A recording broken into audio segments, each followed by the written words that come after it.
right? Good, lots of thumbs up. That's okay. Better start off with the practical things. That was a great song to start with, very appropriate for what we're going to look at. I'm going to be looking at Isaiah 41. I'm going to be going through it kind of a chunk of verses at a time. So I'm using the NIV version, but if you've got a copy in front of you, you might find it useful to follow through. But I'll come to reading and look at it a little bit. But I thought I'd start off by sort of answering the question, well, who was Isaiah? You know, he has this massive 66 chapter book in the Bible, and probably don't know that much about him. Well, Isaiah was the son of a man called Amos, and he was known for being a righteous man. And Isaiah was also known for being righteous. In other words, they followed God and his ways. And he prophesied during the reign of several kings, Uzziah, Jotham, Ahaz, and Hezekiah, in the southern kingdom. So the two kingdoms after Solomon had been split, the north Israel, the southern Judah. And he was in Judah, and mainly the capital was where this prophet Isaiah used to prophesy. And during the beginning of his prophecy, the Assyrians came and they captured the northern kingdom, Isaiah, and destroyed things there and scattered all of the people. And Isaiah went on to prophesy for about 40 years. And it's quite clear in his writings that he knew that the people he was prophesying to wouldn't listen to what he was saying. But he said it anyway. And changed very few people's minds with what he said. But his one notable success was with Hezekiah, who was a good king, and listened to Isaiah when he said not to make a deal with the Assyrians, and subsequently they were defeated. And if you know anything about history, then the Assyrians at that time were the greatest nation, and they had the best war tactics. And it's their war tactics that are even used in modern warfare today. They're that renowned. But in this particular occasion, they lost because obviously God was on the side of the Israelites in Judah. And when the commander went back to Syria, his sons eventually assassinated him and took over ruling of Assyria and stuff. That was how bad they thought his defeat was. But Isaiah himself, he lived into his 90s, apparently. That's the rumor, if you like. And he was eventually killed by a king called King Manasseh, who had him put in the trunk of a carob tree and sawn in half, which, if you read Hebrews 11, talks about a great chapter of people of faith. It notes in there's a small bit that says about prophets that were sawn in half, and the belief is the reference there to Isaiah, which then leads us to the book of Isaiah, which I don't know how much you know about the book of Isaiah, but the book of Isaiah people have debated about because people think that it should be split into two halves. So if you get the Dead Sea Scrolls, then you'll know that the Bible has no chapters and verses like we have in our Bible. They were added at a later date. But in Isaiah, when you come to the end of chapter 39, verse 8, bearing in mind 39 is a very short chapter, then there's a bit of a space, a two-line space, which is unusual, before chapter 40 then carries on. And this has led some people to believe that perhaps there may have been two prophets called Isaiah, and the two books were merged from. There's no evidence for that, and we all believe that it was just one Isaiah wrote the whole book. But it does split into these two kind of natural sections. So from chapters 1 to 39 and 40 to 66. And that last part, that last book, if you like, from 40 to 66, basically splits up into kind of three sections: 4 to 48, 40 to 48, 49 to 56, and 57 to 66. And we're going to be looking at that first section, chapters 40 to 48. These prophecies were ones that Isaiah gave in those chapters, mainly about a king called Cyrus. The thing is that when these were prophesied, then they were what's going to happen in the future, and it was talking about the fact that Cyrus was going to come and defeat the Babylonians, who would, in turn, the Babylonians would have conquered Judah by that point, and we get Daniel and so on and so forth. So these chapters are called the comfort chapters, and they were there prophesied to give the Israelites, when they were taken to Babylon later on, the comfort to know that God was with them and he knew what was going on. And that brings our focus then to Isaiah chapter 41. And the reason I chose this chapter is simply because it came up twice in my daily readings. And one of those was from a quote from the Message Bible. And in verse 13 in the Message Bible, it says, "Don't panic." And I thought, that's a bit of a kind of a way of writing it. I wonder what Isaiah 41 is all about. So that's when I looked at Isaiah 41. And then I thought, this would be great to bring as a Bible study. So we're going to look at chapter 41 in more detail. So I'm going to read it for those of you who don't have it in front of you. And then we're going to break it down into some little bits of verses and go through it. So Isaiah chapter 41, verse 1. And this is the NIV version. It says, "Be silent before me, you islands. Let the nations renew their strength. Let them come forward and speak. Let us meet together at the place of judgment. Who has stirred up the one from the east, calling him in righteousness to his service? He hands nations over to him and subdues kings before him. He turns them to dust with his sword, to wind-blown chaff with his bow. He pursues them and he moves on unscathed, by a path his feet have not travelled before. Who has done this and carried it through, calling forth the generations from the beginning? I, the Lord, the first of them and the last, I am he. The islands have seen it in fear. The ends of the earth tremble, they approach and come forward. They help each other and they say to their champions, be strong. The metal worker encourages the goldsmith, and the one who smooths with the hammer spurs on the one who strikes the anvil. One says of the welding, it is good. The other nails it down down the idol so it will not topple. But you, Israel, my servant, Jacob, whom I have chosen, you, descendants of Abraham, my friend, I took you from the ends of the earth. From its furthest corners I called you. I said, you are my servant. I have chosen you, and you are not rejected you. So do not fear, for I am with you. Do not be dismayed, for I am your God. I will strengthen you and help you. I will uphold you in my righteous right hand. All who rage against you will surely be ashamed and disgraced. Those who oppose you will be of nothing and perish. Though you search for your enemies, you will not find them. Though you wage war against you, you will be nothing at all. For I am the Lord your God, who takes hold of your right hand and says to you, do not fear, I will help you. Do not be afraid, you worm, Jacob. Little Israel, do not fear. For I myself will help you, declares the Lord, your Redeemer, the Holy One of Israel. See, I will make you into a threshing sledge, new and sharp with many teeth. You will thresh the mountains and crush them and reduce the hills to chaff. You will winnow them, the wind will pick them up, and a gale will blow them away. But you will rejoice in the Lord, and the glory of the Holy One of Israel. The poor and the needy search for water, but there is none. Their tongues are parched with thirst, but I, the Lord, will answer them. I, the God of Israel, will not forsake them. I will make rivers flow on barren heights and springs within the valleys. I will turn the desert into pools of water and the parched ground into springs. I will put in the desert and cedar and the acacia and the myrtle and the olive. I will set junipers in the wasteland, the fir and the cypress together, so that people may see and know, may consider and understand that the hand of the Lord has done this, that the Holy One of Israel has created it. Present your case, says the Lord. Set forth your arguments, says Jacob's King. Tell us, you idols, what is going to happen. Tell us what former things were, so that we may consider them and know their final outcome. Or declare to us the things to come. Tell us the future holds, so we may know that you are gods. Do something, whether good or bad, so that we will be dismayed and filled with fear. But you are less than nothing, and your works are utterly worthless. Whoever chooses you is detestable.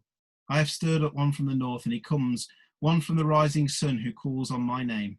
He treads on rulers as if they were mortar, and if they were the potter treading clay. Who told of this from the beginning so we could know, or beforehand so we could say he was right? No one told us of this, no one foretold it, no one heard any words from you. I was the first to tell Zion, look, here they are. I gave to Jerusalem a messenger of good news. I look, but there is no one, and no one among the gods to give counsel, no one to give answer. Then I asked them, see, they are all false. Their deeds amount to nothing, their images are but wind and confusion. So we're going to start kind of breaking it down, but the one question I want to ask yourself as we're going through this is, the question of this whole chapter is who? Who? And that's the kind of question you get in the same way as kind of Moses when he was in the desert and he said to God, well, who shall I say you are? And God said, I am. In this question, God is saying, who? You know, who's got the answer? Who's in control? Who do we trust? And that's the kind of theme that we need to kind of seek as we go through this. So let's look at this. So in verse 1, it refers there to the islands. And in the NIV here, you're not referring to islands in the physical sense of patches of land surrounded by sea, but it's the way that prophetically we describe all nations. Okay, so essentially, Isaiah is saying here, all nations, be quiet, be silent. Why? Well, the nations here are being called to a courtroom. A courtroom, what happens when a judge comes in, everybody stands up, everyone's silent, everyone has respect. And it's the same here. So it's God saying basically, look, be quiet, we're coming into a courtroom, have respect. And then it says they're being called to renew their strength. The theme contained in the previous chapter is probably well known, you know, soar on the wings of eagle and they renew their strength. And this is kind of a carry on of that kind of theme, if you like, because this courtroom is not the courtroom like we would have the conventional sense of judgment and sentencing, but this courtroom is more like a debate chamber, where God is calling all the nations together to listen to a debate between him and everyone else. In other words, to come and say, who are you going to put your faith in? Who are you going to put your trust in? And that's what this debate, this chapter is about. It's this debate between the two sides. I think with a lot of us, you know, we can often in our lives become despondent and stuff with the way things are and stuff. And quite often God is calling us to that place to be silent before him and say, well, who are you going to put your trust in? Again, that question, who? Who are you going to trust? Who are you going to allow to renew your strength, to renew your faith? So that brings us into the verses, and look at verses 2 to 4 now. And it talks about this stirring from the east that comes with this violent conquering and comes very quickly. And as I said earlier on, this is more like referring to Cyrus. And Cyrus was a Persian king who conquered the Babylonians. And that, because he conquered the Babylonians, it allowed for the Jews to return from captivity. It was him that allowed that to take place and to happen. And so we have a picture here of the king who is being called to righteous service. And this literally means that it's a new thing from the east was following a righteous path. Not that the person himself was righteous, but they were following something righteous. And it's an interesting thing to conceive there is the fact that quite often something can happen in our lives that is righteous, but doesn't necessarily mean it was a righteous person that carried it out. God's plans are always righteous, but he doesn't necessarily use people that are righteous in order to carry them out. And we need to be wary of that in our lives and in the circumstances we find out. And again, we ask the question, who's allowed it to happen? Who's given this righteous path to follow? Who? But God. And that's the thing that we need to look at in our life. Sometimes bad things happen, but they're following a righteous path. And sometimes we have to ask ourselves a question, well, is God in this? And if he is, then I need to allow it to happen because it's going to bring us to a better outcome. In this case, allowing Cyrus to come and destroy and cause all this devastation allowed the righteous path of the Israelites to be able to return at a later date. We have to remember that we're in a courtroom here, and the idea is that we're debating who is the ruler of the earth, who's in control of circumstances, who's in control of what is going on. And when I think of the modern day and think of things being stirred in the east and what's risen up quickly and conquered the world in deadly means, then we're all meeting this for this very reason, for a situation like that. Something's risen in the east and it's come along, and in a violent way it's kind of brought about such devastation and change and even death in our lives. And we kind of sort of have to ask ourselves the question, you know, what's God's plan? What's God's path? Who are we going to trust? You know, who are we going to have the faith in these type of circumstances? So then we move on to verses 5 to 7.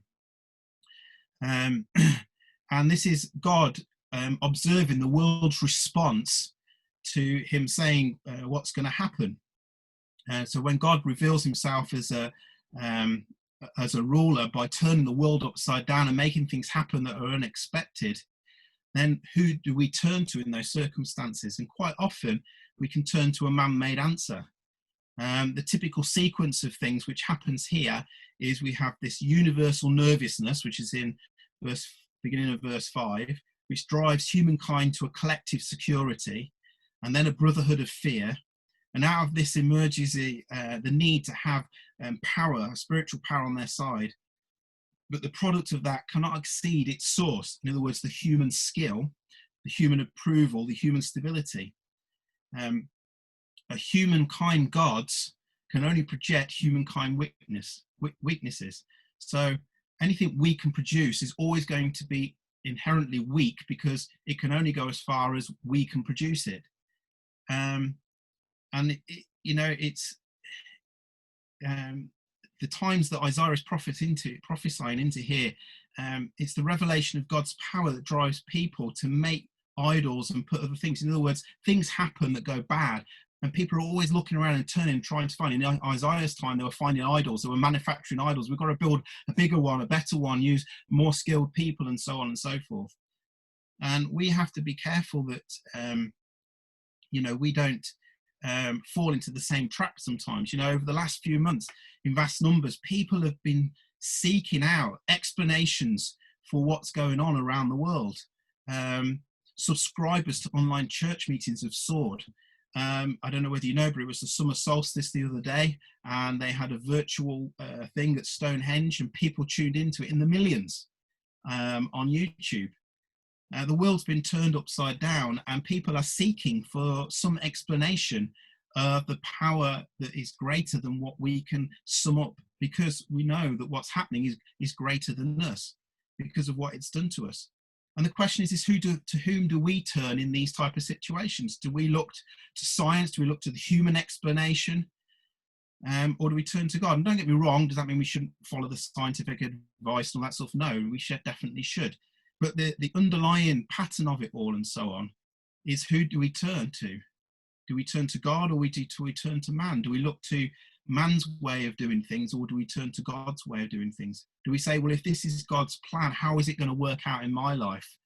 As a church, do you look and say, well, if God's turning us upside down, are we going to strive and fight to work towards being back to where we were? Or are we saying God's saying we've got to look at this differently and do church differently and do things differently? Because if we're noticing an uptake in people, does that mean we need to capture that in some way? How is God moving in my life? How is God moving in our community? How is God moving in the church and the nation? What is this righteous path that I need to get hold of? Or are we going to struggle and fight against it in order to try and get things back to the things that we cling on to in our lives? So then we move on to verses 8 to 20, and it's quite a big chunk really, but we're going to break it down into kind of three parts. We're going to look at the victory for the lowly, transformation for the negligible, and provision for the needy. So in verses 8 to 13, we looked at victory for the lowly. Okay, so here we have Israel, which is referred to as a servant, God's servant. And importantly, the reference to Jacob here shows that they are divinely chosen. In other words, they were picked. The children of Israel were picked by God from all of the people in the earth. They were picked, and Jacob is a sign of that. And Abraham, the fact that his name is mentioned is a show of the type of relationship that they had. Because Abraham was the one who God loved. So Israel were picked from all the nations of the earth to be God's servants, God's workforce, if you like, on earth, but not picked just kind of arbitrary, picked because of the love that he had for Abraham. And God shows us in these verses that he protects the ones that he's chosen. In this passage, God shows us that it's not merely a passive relationship with the Israelites. He holds their hands and he actively gives them a reason not to be dismayed or to fear the fact that he will strengthen them. In a modern day interpretation, the church is like Israel. We are chosen, Ephesians chapter 1. And we are now God's workforce, God's servants. And we need not be dismayed or fear. It's easy when you hear the news and the news articles around to become fearful and to become dismayed. But we need to remember that God is there and God is holding our hands. God is on our side. If he's for us, who can be against us? And this comes to our verse that I mentioned earlier on in chapter 13, verse 13, sorry, where the Message puts it, don't panic, I am here. And that's kind of what God's saying to us in these type of circumstances. Don't panic, I'm here, I'm in control. You're my workforce, you're my servants, you're doing my role, but I'm with you and I'm going to see you through it. And then in verses 14 to 16, the transformation of the negligible. So here Israel's described as a worm whose problems are mountains. And there's this big contrast between the lowest thing, a little tiny worm, and a big, massive, immovable object, which is the mountain. And it shows us that God is the one with the power to transform the lowliest of things, the lowliest of objects, into great power. And it talks about the threshing sledge, which was basically a device like a sledge, like you would go down a hill with, but then it had kind of blades underneath, and you would tie it onto an oxen or whatever, and it would get pulled along to kind of thresh off or cut the grass or whatever, a bit like a scythe, but it'd get pulled along. And so we have this this picture, if you like, of God who can take this lowly worm and transform it into something that can destroy mountains to such that the wind can come and blow it away. And it's a symbol of Israel, that to Israel really, that even though it was a small nation and even though it didn't amount to much, that any problems that it faced, with the power of God, it could overcome them, that it could see them chopped down and blown away. You know, and the same can be true in our lives.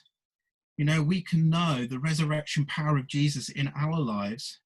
And with Jesus himself said, you know, just with a little bit of faith, we can see mountains tossed to the sea. And when we go back to that verse 1 that we looked at, what is Jesus calling for us, or God calling us to have faith in?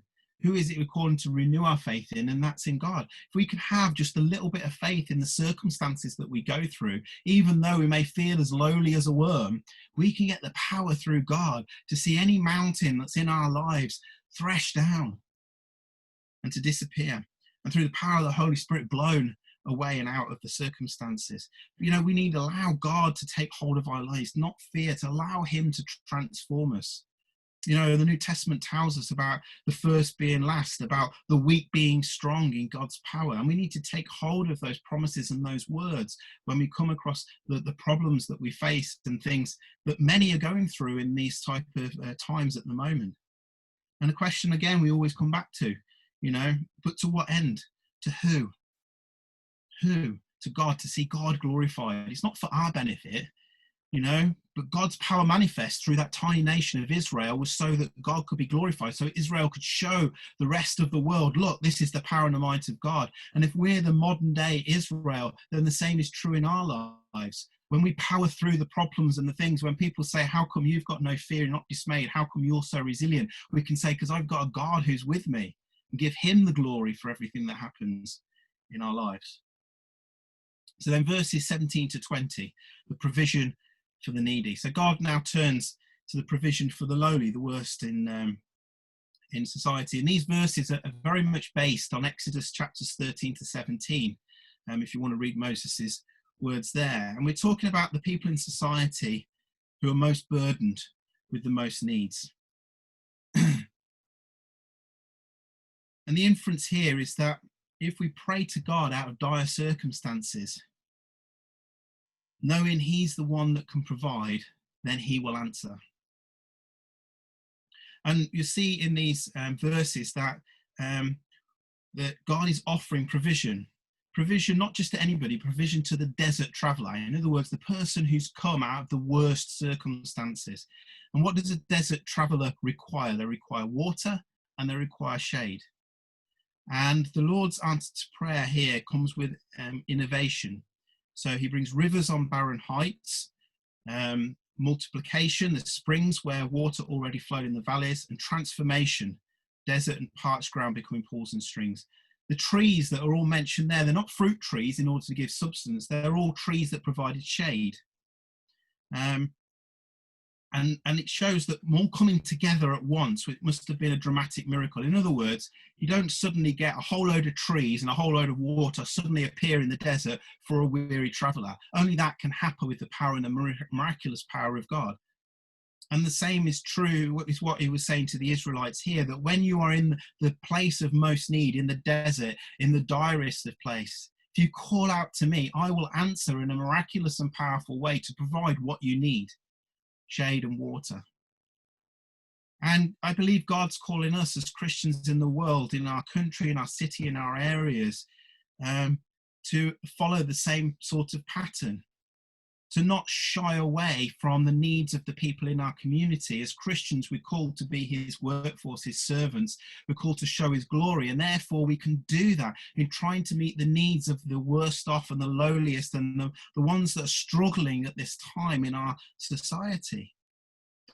I believe as we do that, not just by deed, but also by prayer, it's important prayer is in there, then we can see that answered in a miraculous way in our neighborhoods.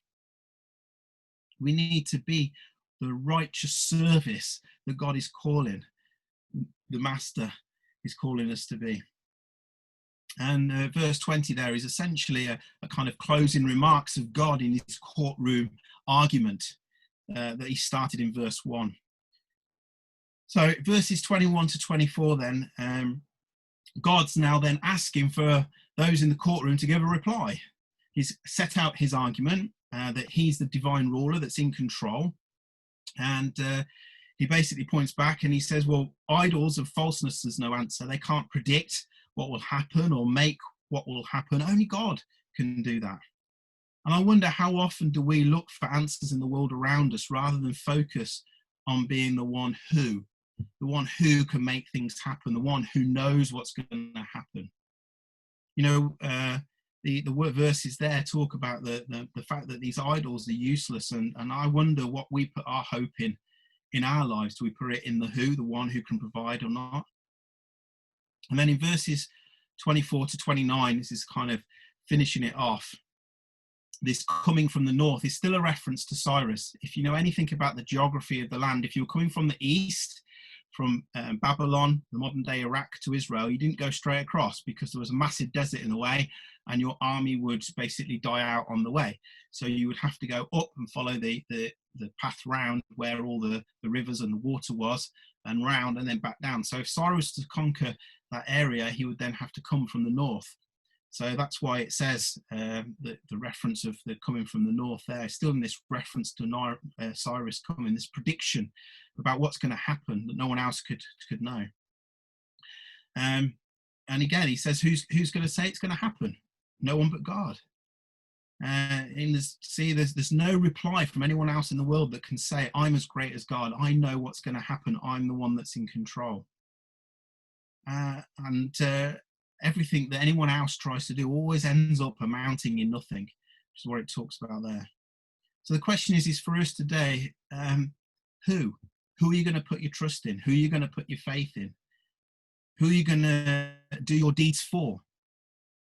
Are you a servant of God who is following the righteous path? Are you putting your faith in God's ability to do things for you, or are you putting it in man's ability?